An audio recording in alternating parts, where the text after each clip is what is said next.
Roy Hogan for the Boxing Voice. I'm delighted to be here with Rossman Kingpin Kalle Sauerland for the first time. How are you, Kalle? Very well. That's a lovely introduction. Kingpin.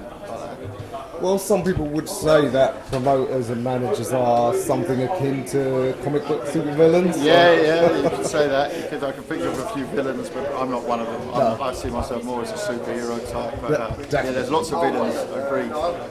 How's your deadlifts coming on? My deadlift?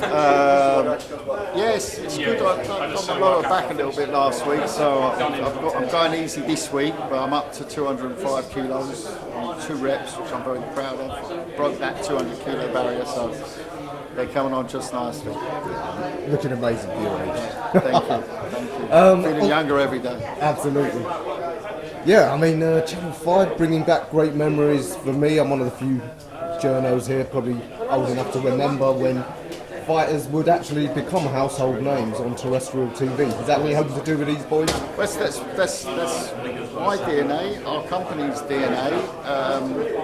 We've had the biggest numbers, I think, of any promoter that's active in terms of terrestrial TV. We had 23 million in Germany, we were over 20 million several times, over 15 million many times. It's something that we want to carry on over here. I say from a personal DNA because, of course, I grew up in the UK. I grew up on a big fight on a Saturday night and some fantastic characters. And the storyline of free-to-air is so key to our sport. Of course, there's certain fights they need pay-per-view revenues, etc. But I would say, if you look at the German model, the public broadcasters, even the big private broadcasters, were fine spending big license fees, football license fees, for those big fights. The Klitschko fights, for example, they were never on pay-per-view in Germany, they were on free-to-air because the viewing numbers were so big that the commercial broadcasters, they said the Channel 5s in Germany, they rolled up the millions because it made business sense. We have to get to that point. The journey starts now. Absolutely. Well, that's interesting. Never thought of it that way.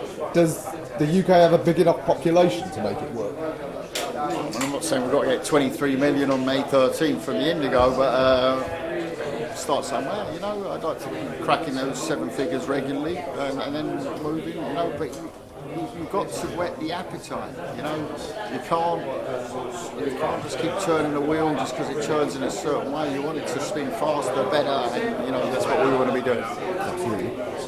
Are you investing in these guys because you think that they've got that star potential? There's no one we've signed on the basis of they do tickets or they've been in some good fights. I think everyone in our UK stable, which is already around 15, 20 fighters in a year, I think a year ago was 0. Now it's, look at the names through it, there's some fantastic names on there, from Chris Eubank Jr., of course, and you've got Josh Kelly, Nathan Gorman, Harlem Eubank, Brad Paul's Abidle, Lila Sadofi, all these names coming together, storylines, Razor Ali, so Matty Harris with that knockout win at the weekend, Hosea Stewart, Chloe Watson, who's a fantastic young female fighter under the guidance of Ricky Hatton. There's so much talent, and there's going to be more and more, and I'm sure I've missed some names there as well, but it's an amazing place to be at the moment. We're excited. Every morning we're excited to crack on with it and build and grow. Mm-hmm. As you know, these things often go in cycles. Are you still involved in the German boxing scene? Yeah, of course. We promoted 2 weeks ago in Germany, in Berlin. Fantastic card with Abbas Baru, defending his Intercontinental belt. Then we had Sophie Alish, sort of the wunderkind of young German female boxing, fighting there. And we've got another show at the end of April. So yeah, we'll have 5-6 dates in Germany this year, probably around 10 in the UK, and then another dozen elsewhere in the world, so we'll be up to 30-35 events across the globe. So you brought back some childhood memories, talking about those golden era of German boxing, Henry Maschke. Yeah. I mean, I'd rather watch paint dry than watch Henry boxing, but the events were fantastic. That's often enough. Just ask about a couple of other fighters. Chris Eubank, there's all this talk of Kell Brook fight. Where does that leave his world title aspirations? Because at 33, does he want to wait that much longer? Oh, but at the same time, let's be realistic. We've got a fight this weekend, finally taking place. That ties up 2 belts.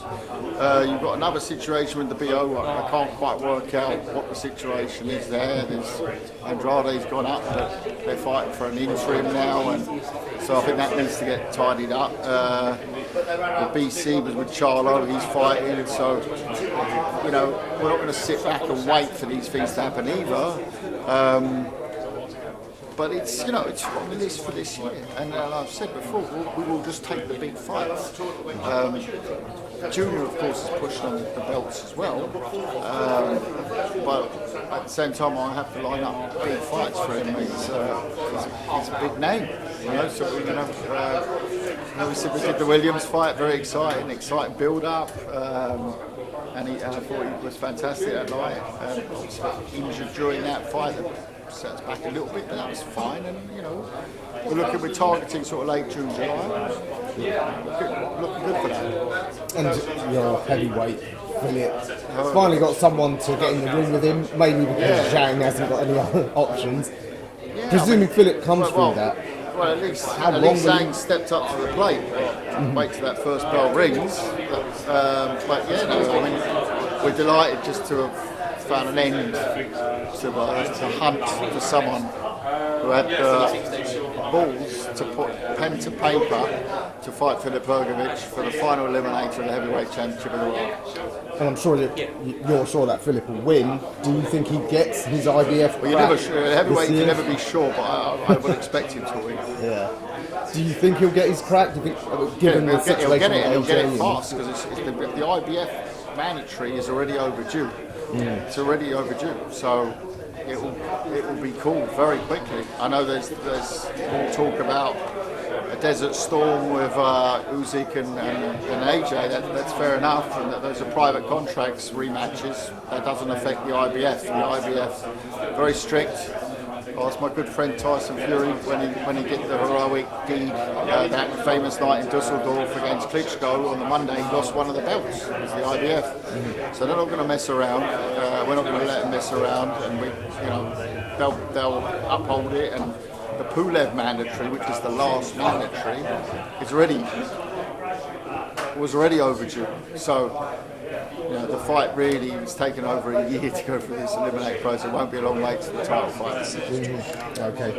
Kalle, thanks for your time. Just finally, sponsors often give freebies out. Which one, a free bet?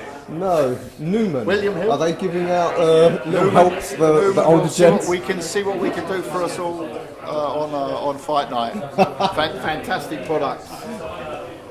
I won't say more. Kalle, thanks for being with the Boxing Voice. For the video, feel free to hit the like, subscribe, and share. As always, if you want to support us to the next level, head over to the patreon.com/ThaBoxingVoice. We have tons of exclusive from Border Wars, from title, betting shows, the list goes on and on and on. But in addition to that, if you guys have questions for fighters, trainers, and promoters, this is where you can submit them. We will run out, get these questions answered, and put it back on the show just for you guys. Appreciate it. Peace.